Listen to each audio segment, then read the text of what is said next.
श्री स्वामी समर्थ. स्वामी समर्थ म्हणतात, भिवू नकोस, मी तुझ्या पाठीशी आहे.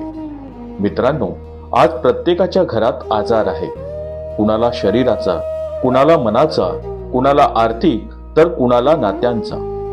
डॉक्टर आहेत, औषधं आहेत, उपचार आहेत, पण तरीही मन शांत होत नाही. अशा वेळी भक्त स्वामींच्या चरणी प्रश्न विचारतो, इतकी सेवा करूनही आजार का जात नाही? स्वामी रागवले आहात का? आज या सगळ्याच प्रश्नांची उत्तरं आपण स्वामींच्या कृपेने शोधणार आहोत. आजार म्हणजे शिक्षा नाही, ती साधना आहे. सर्वप्रथम हे समजून घ्या, आजार म्हणजे पापाची शिक्षा नाही. स्वामी आपल्या भक्ताला कधीच त्रास देत नाही. आजार हा अनेक वेळा पूर्वसंचित कर्माचा भोग, अहंकार मोडण्याची प्रक्रिया, भक्ती अधिक खोल व्हावी यासाठीची परीक्षा आणि सर्वात महत्वाचं, स्वामींवर पूर्ण विश्वास शिकवणारी साधना.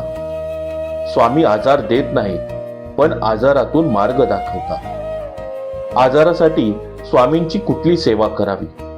मनाची सेवा सर्वात मोठी सेवा. आजारी असताना सर्वात आधी मन बिघडतं. भीती, चिडचिड, रडारड, तक्रार. स्वामी म्हणतात, मन शांत ठेव, बाकी मी पाहतो. रोज सकाळी आणि रात्री फक्त एवढंच म्हणा, स्वामी आजार माझा आहे, काळजी तुमची. नामस्मरण औषधापेक्षा प्रभावी. स्वामींचं नाव हेच अमृत आहे. श्री स्वामी समर्थ. अक्कलकोट स्वामी समर्थ महाराज की जय. श्वास घेताना श्री स्वामी, श्वास सोडताना समर्थ, हे 108 वेळा करा. औषध शरीरावर काम करतं, नाम मनावर आणि आत्म्यावर काम करतं. सेवा म्हणजे गरिबांना मदत. स्वामी म्हणतात, माझा वास गरिबात आहे. आजारात मोठं काही करता आलं नाही तरी चालेल. कोणाला जेवण, एखाद्याला औषध, कुणाला धीराचे 2 शब्द. सेवा केली की कर्म कमी होतं आणि आजाराची तीव्रता कमी होते. स्वामींची नित्य सेवा कशी करावी? सकाळी नित्य सेवा. उठल्यावर हात जोडून श्री स्वामी समर्थ, स्वामींच्या फोटो समोर दिवा, 1 अगरबत्ती, 1 नमस्कार. वेळ नाही हा बहाणा चालत नाही, कारण स्वामी भाव पाहतात, वेळ नाही. दिवसभराची सेवा आठवण. काम करताना, चालताना, वेदना होताना मनात फक्त एकच वाक्य, स्वामी पाहत आहेत. हेच नित्य पूजन आहे. स्वामींची सेवा आत्मसमर्पण. झोपण्याआधी म्हणायचं, स्वामी आज चुकलं असेल तर माफ करा.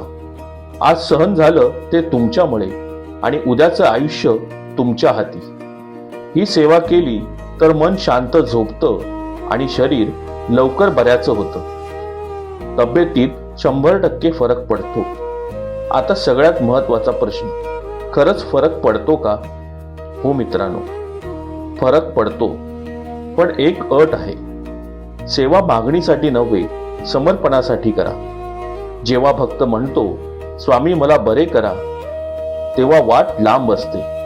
पण जेव्हा तो म्हणतो, स्वामी जे योग्य ते करा, तेव्हा चमत्कार घडतो.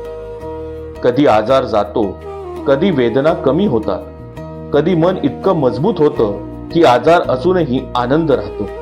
हे 100% फरक आहे. मित्रांनो, स्वामी डॉक्टर नाही, ते पालक आहेत. ते आपल्याला बरे करतातच, पण त्याआधी आपल्याला मोठं माणूस बनवतात. आजारी असाल तर घाबरू नका, सेवा कमी करू नका आणि तक्रार थांबवा. एकच वाक्य लक्षात ठेवा, स्वामींच्या दारात उशीर होऊ शकतो, पण अन्याय कधीच होत नाही. श्री स्वामी समर्थ.